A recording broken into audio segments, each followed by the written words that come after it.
ഞങ്ങളുടെ ഇന്നത്തെ യാത്ര കൊല്ലം ജില്ലയിലെ മാമ്പഴത്തറയിൽ. ഒരു വിരുന്നിന് ഇത്രയും നല്ല ഭംഗി ഉണ്ടാവുമെന്ന് ഞാൻ ഒരിക്കലും വിചാരിച്ചതല്ല. കല്യാണത്തിന്റെ അന്ന് പൊന്നുവിന്റെ വല്യമ്മ ഞങ്ങളെ വിരുന്ന് വിളിച്ചപ്പോൾ ഈ മാമ്പഴത്തറ ഇത്രയും സുന്ദരിയാണെന്ന് ഒരിക്കലും ഞാൻ വിചാരിച്ചതല്ല. എനിക്ക് ഇങ്ങനെയൊക്കെയുള്ള യാത്ര ചെയ്യാൻ കിട്ടുന്ന അവസരം ചുരുക്കമാണ്. അതുകൊണ്ട് തന്നെ രാവിലെ പൊന്നുവിനെയും പൊന്നുവിന്റെ ചേട്ടൻ അമ്പാടിയും കൂടെ കൂട്ടി ചെറുതായിട്ടൊന്ന് കറങ്ങാൻ ഇറങ്ങി. ഞങ്ങളിവിടെ എത്തിയത് ഇന്നലെ രാത്രിയാണ്. ഞങ്ങൾ രാത്രി വന്ന വഴിയിലെല്ലാം പൊന്നു പറഞ്ഞത് ഒരേ ഒരു കാര്യമാണ്, നമുക്ക് തിരിച്ചു പോവാം. ഇവിടുത്തെ കാര്യങ്ങളൊന്നും മനസ്സിലാക്കാതെ തലേദിവസം രാത്രി 10 മണിക്കെത്തിയ ഞങ്ങള് വഴി ചോദിക്കുമ്പോഴൊക്കെ പലരും ഈ സമയത്ത് അങ്ങോട്ടൊന്നും പോകരുതെന്ന് പറഞ്ഞപ്പോ ഒട്ടും പ്രതീക്ഷിച്ചതല്ല വരുന്ന വഴിക്ക് ആനയെയും കാട്ടുപോത്തിനെയൊക്കെ കാണുമെന്ന്. ഭാഗ്യം കൊണ്ട് ഒരു കുഴപ്പമില്ലാതെ രാത്രി തന്നെ ഞങ്ങൾ വീട്ടിലെത്തി. അങ്ങനെ ഇന്ന് രാവിലെ അമ്പാടിയുടെ ബൈക്കിൽ കുറച്ചു നേരം കറങ്ങിയിട്ട് തിരിച്ച് വീട്ടിലെത്തിയപ്പോഴേക്കും ഇടിയപ്പവും നല്ല ചൂട് ചിക്കൻ കറിയും നല്ല ചൂടോടെ കഴിച്ചു. അങ്ങനെ ആഹാരം കഴിച്ച് എനിക്ക് കിട്ടിയ കുഞ്ഞു സംഘമായിട്ട് ഞാൻ ഈ തോട്ടത്തിലൂടെ പോകുന്നത് ചെറിയൊരു അരുവിയിലേക്കാണ്. അങ്ങനെ പ്രത്യേകിച്ച് വഴികളൊന്നുമില്ലാതെ ഇങ്ങനെ ഈ ചെറിയൊരു നടവഴിയിലൂടെ പോകുമ്പോൾ കിട്ടുന്ന ഒരു സന്തോഷം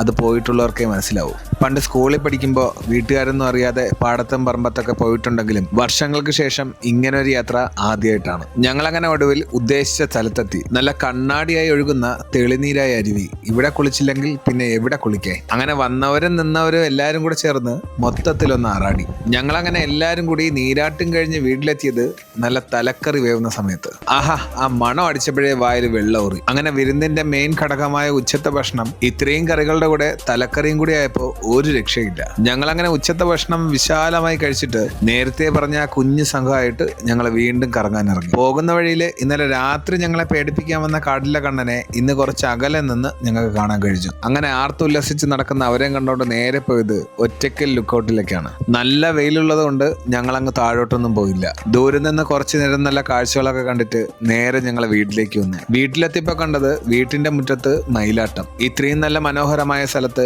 2 ദിവസം കൂടി നിൽക്കണമെന്നുണ്ടായിരുന്നു. പക്ഷേ ഞങ്ങൾക്ക് അതിന് കഴിയാത്തത് കൊണ്ട് സന്ധ്യയ്ക്ക് മുന്നേ ചെറിയൊരു വിഷമത്തോടെ യാത്രയും പറഞ്ഞ് ഞങ്ങൾ അവിടെ നിന്ന് ഇറങ്ങി. ഇന്നലെ രാത്രി വരുന്ന വഴിക്ക് ആനയും കാട്ടുപോത്തിനെയും കണ്ടു. ഇന്നിനി അങ്ങോട്ട് പോകുമ്പോൾ എന്താണെന്ന് നോക്കിയപ്പോൾ ദേ മ്ലാവ്. അങ്ങനെ കാട്ടിലൂടെയുള്ള യാത്രയിൽ ധൈര്യശാലിയായ പൊന്നു സൈലന്റ് ആയി. എന്തൊക്കെ പറഞ്ഞാലും കാടിനെ പകല് കാണാൻ നല്ല ഭംഗിയാണെങ്കിലും ഇരുട്ടും തോറും ചെറിയൊരു പേടി എനിക്കും തോന്നി. അങ്ങനെ ഞങ്ങളുടെ കല്യാണത്തിന് ശേഷമുള്ള ആദ്യത്തെ യാത്ര. അപ്പോൾ ഇന്നത്തെ വിശേഷം ഇത്രയൊക്കെയാണ്.